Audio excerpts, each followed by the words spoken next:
Hello दोस्तों, नमस्ते दोस्तों। आज हम सुनाएंगे अक्षय तृतीया की कथा। आज के दिन जरूर सुने।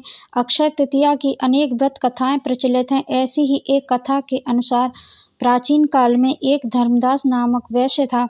उसकी सदाचार देव और ब्राह्मणों के प्रति बहुत श्रद्धा थी। इस व्रत के महात्म्य को सुनने के पश्चात उसने इस पर्व के आने पर गंगा में स्नान करके विधि पूर्वक देवी देवताओं की पूजा की।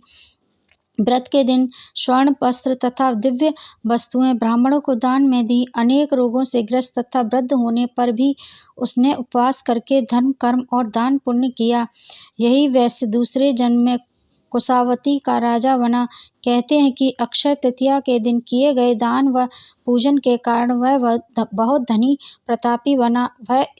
वह इतना धनी और प्रतापी राजा था कि त्रिदेव तक उसकी सभा में अक्षय तृतीया के दिन ब्राह्मण का वेश धारण करके उसके महायज्ञ में शामिल होते थे। अपनी श्रद्धा और भक्ति का उसे कभी घमंड नहीं हुआ और महान वैभवशाली होने पर भी वह धर्म मार्ग से विचलित नहीं हुआ। माना जाता है कि यही राजा आगे चलकर राजा चंद्रगुप्त के रूप में जन्मा। स्कंद पुराण और भविष्य पुराण में उल्लेख है कि वैशाख शुक्ल पक्ष की तृतीया को रेणुका के गर्भ से भगवान विष्णु ने परशुराम रूप में जन्म लिया। कोकड़ और चिपलून के परशुराम मंदिर में इस तिथि को परशुराम जयंती बड़ी धूमधाम से मनाई जाती है। दक्षिण भारत में परशुराम जयंती को विशेष महत्व दिया जाता है। परशुराम जयंती होने के कारण इस तिथि में भगवान परशुराम के आविर्भाव की कथा भी सुनी जाती है। इस दिन परशुराम जी की पूजा करके उन्हें अर्घ्य देने का बड़ा महत्वमय माना गया है। सौभाग्यवती स्त्रियां और कुंवारी कन्याएं इस दिन गौरी पूजा करके मिठाई, फल और भीगे हुए चने बांटती हैं।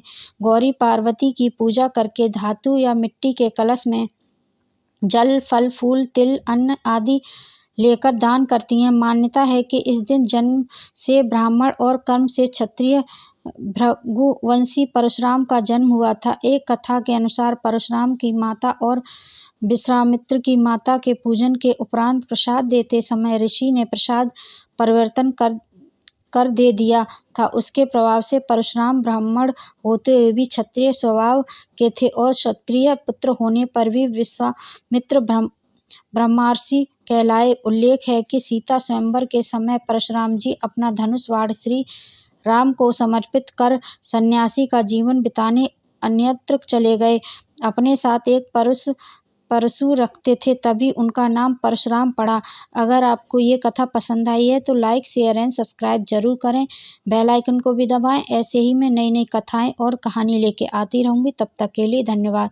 जय हो अक्षय तृतीया। जय लक्ष्मी माता।